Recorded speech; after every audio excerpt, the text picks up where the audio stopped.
Medieval shields and Viking shields are obsolete, right? People use modern day weapons. But shields are not completely obsolete. We see law enforcement use riot shields and AR-500 ballistic shields in different situations. In this video, I'm going to show you guys how I made my Viking shield and how it's not obsolete, and how I'm going to use it in my future videos, and how I made this thing for axe throwing. Let's get into it.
The Viking shield, round shielded invaders. What a cool name. What a cool name to have, right? The Vikings used two different types of shields. We had battle shields and we had ceremonial shields. Starting with your battle shields, normally speaking, most of them came anywhere between 28 to 36 inches in diameter. Most of the time, that 30 to 32 inch range was about what you found most common in a Viking battle shield. Coming in anywhere between 6 and 8 millimeters thickness, normally made out of different types of wood. We know that the Viking or the Norse mythology sagas tell us that they use linwood or basswood, but they also use pine. I believe in Trollsburg, the archaeological find they did there, the shield came with pine wood. So we know they used all kinds of different wood, poplar, fir, all kinds of different woods. Your ceremonial shields were a little bit larger and a little bit thinner. I would imagine the reason why they made them thinner was because they were using them a lot more, holding them a lot longer, and it was probably easier to make. And they were a little bit bigger, probably for decoration and, you know, to be seen when they're doing their ceremonies. So that's the type of shields that the Vikings used. They had two different types. Pretty cool. Now, the weight of these shields is all over the place depending on if it's ceremonial or if it's battle. It's really hard to give you guys an actual weight because a lot of the shields that we found have been deteriorated, or the wood has started to rot or has been rotten for a really long time.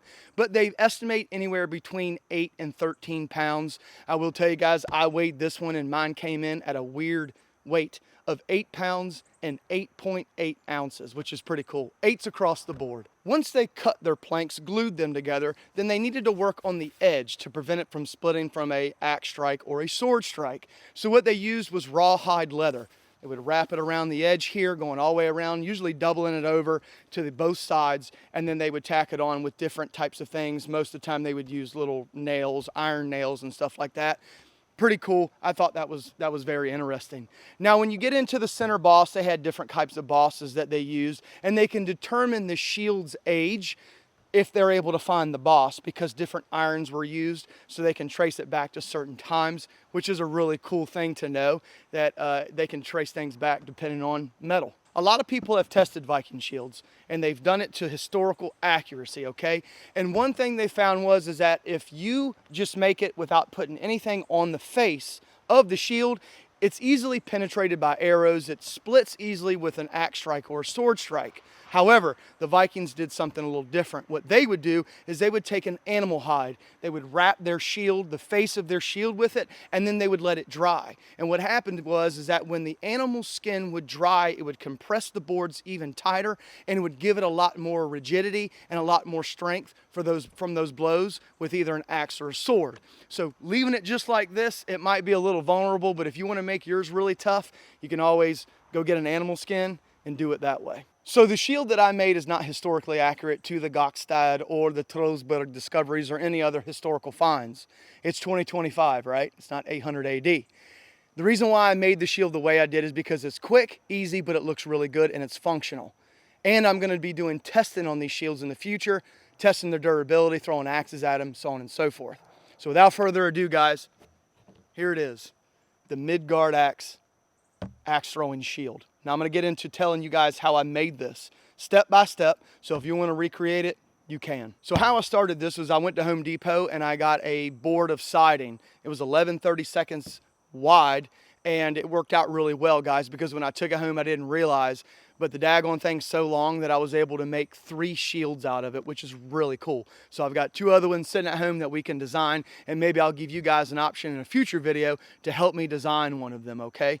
So once I got it home and I decided I was gonna make 3 shields, cool thing about it was I have a mirror inside that is exactly 32 inches in diameter. So I was able to take the mirror, put it down on the boards, trace it out, and I cut 3 shields out of that board. Now, I will tell you guys that if you don't have a jigsaw, I would get one because it makes it extremely easy cutting those round shields out of that board.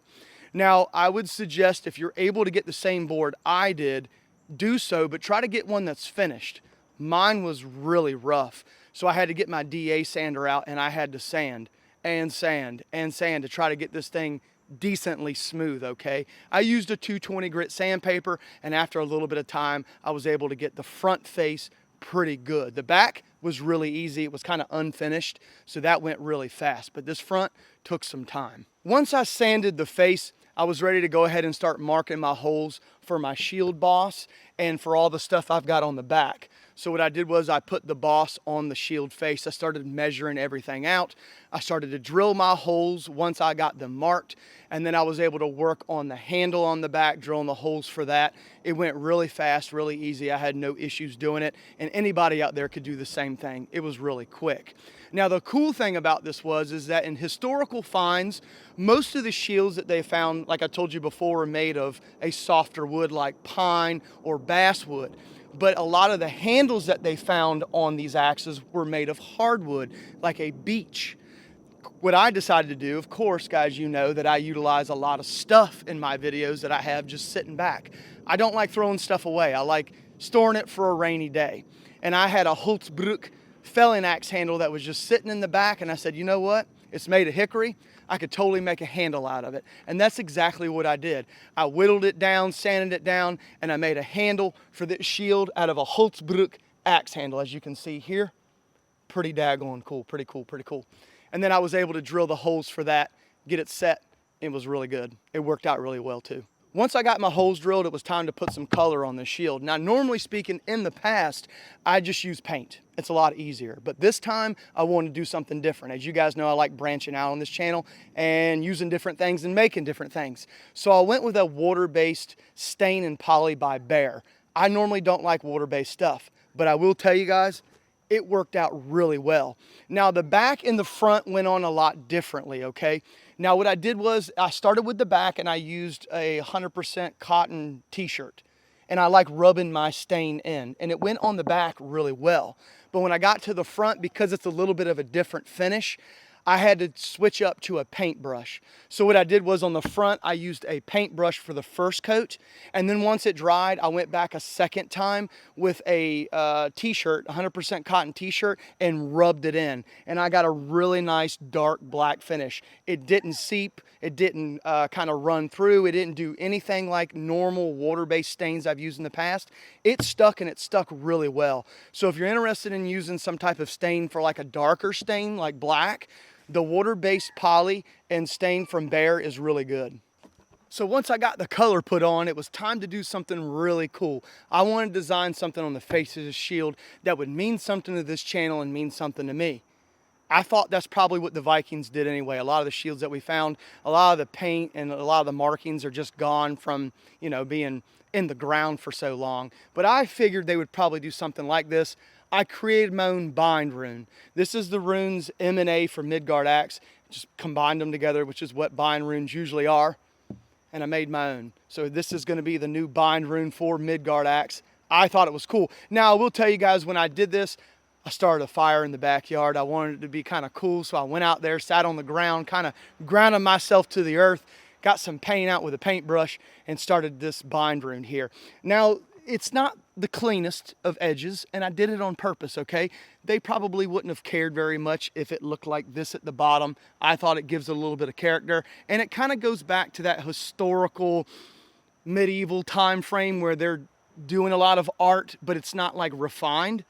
So that's where I got this design from, being able to make the markings I did. You can see the paint strokes, but it looks really cool. At least I thought it did. Let me know in the comment section what you guys think. I love this bind rune, especially for the channel. Like I told you guys, the Vikings used a rawhide leather on the edge of their shield. I didn't. It's a lot cheaper and a lot better, I think, to use a faux leather. I've used this faux leather before and it works out really well. And it's a heck of a lot easier getting this thing to go on the edge too, because it's a little bit thinner and you can stretch it, which I recommend using. I've used it before on other shields and on other projects, and as long as you take care of it, it will last, okay? Now, when I started putting this on here, I was trying to decide what I wanted to use to secure this leather onto the shield, and I decided to use some pretty decent sized staples. I think I used, was it 1/2 inch? I think it was 1/2 inch staples out of my staple gun, and I went all the way around the outside of the shield stapling this leather on. Now what I did was I took the faux leather and doubled it over, and as I went, I pulled, stapled, as you can see here in the video. It went really nice. I did the same thing on the other two shields you guys see on this channel. Pull, staple, and this is exactly what I got. Front and back. Now the front looks a little bit better than the back does, but all in all, it doesn't look all that bad. I don't think it does, and it holds. It really does. Now, if you wanted to do a little bit extra security, you could glue it on and then go over with staples. You could totally do that. Or if you don't want staples at all, you could just glue it on. Have fun doing that. It's a lot faster to do it the way that I did it, I think, and it worked out really well. It did. Now, if you're wondering how I got the staples not shiny and silver, what I did was I took a flat black paint on a Q-tip and went over each staple. 2 coats of it, and then it dried, so that way the staples aren't showing as bad and they're not as shiny. And this is the final product after I got done stapling the leather, or the faux leather, on the edge.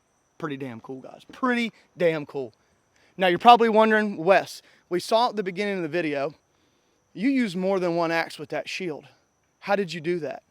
Oh, I cannot wait to tell you guys how I did it. So when it was time to design a shield for this channel, I said, you know what? I got to make something very unique, and it's got to be able to be used for axe throwing, right? We know shields are used in battle, but on this channel here, we do a lot of axe throwing. Wes, how can you do that? And then a light bulb went off. I got to figure out a way to be able to carry more than one axe, and I can use this shield to do it.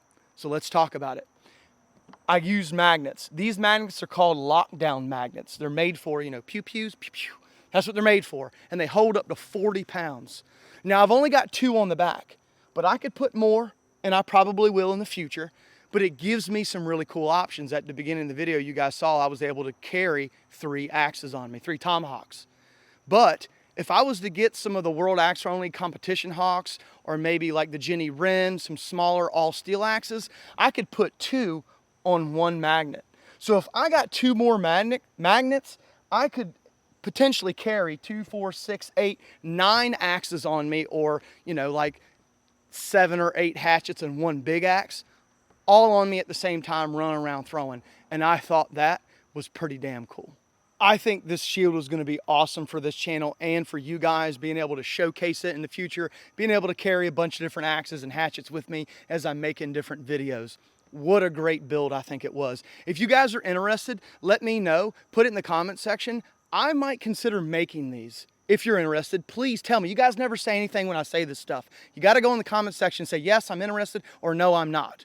But I could build these pretty quick and pretty easily. Maybe I'd charge around like 125, 150 bucks, complete build.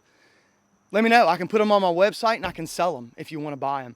I thought they were cool. And you guys know, when I do stuff, I don't half-ass things.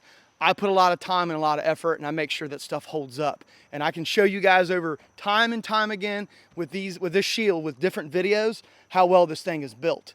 And this handle right here is really cool too. And if you guys want to, if you decide you want to buy one, I'll start using axe handles as the handle for the shields. I thought it was really cool. Let me know in the comment section what you guys think, if you'd be interested in making a shield like this. If you guys have any more questions, put it in the comment section, but I'm out of here. I can't wait to use this shield. It's so awesome. I think it is anyway. In the bind room. But anyway, thanks for all your support. Thanks for making this channel what it is. Like always, guys, I love you. But until next time, I'm out of here. See ya.